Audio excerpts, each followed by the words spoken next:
అర్థమైన హక్కు. మన పాస్బుక్ మీద ఆయన ఫోటో ఎందుకు ఉంటది?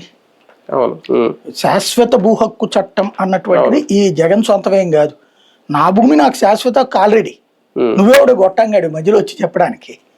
నీకు ఇచ్చిన అధికారం ఏంటి అంటే అది డిజిటలైజ్ చేయమన్నారు.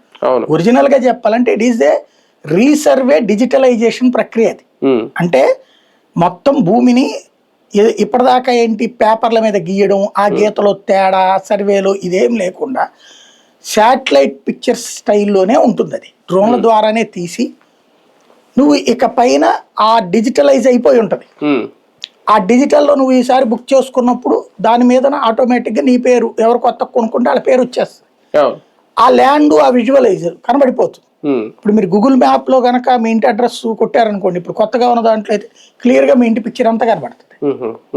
అలాగా అందులో కనబడేటట్టు అప్పుడు ఆక్రమణ అయినా ఇంకోటైనా ఉండదు. ఇదేంటంటే బ్రిటిష్ వాళ్ళ కాలం నుంచి మనకు ఒక దరిద్రం ఉంది.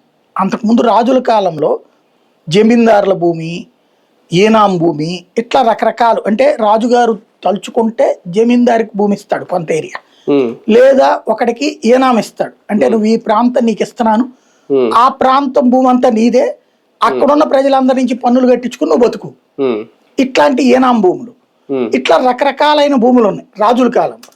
బ్రిటిష్ వాళ్ళు దాన్నంతా ఒక ఘాటకి తెచ్చే ప్రయత్నంలో కూడా విఫలమయ్యారు. వాస్తవంగా బ్రిటిష్ వాళ్ళ మీద ప్రభుత్వ వ్యతిరేకత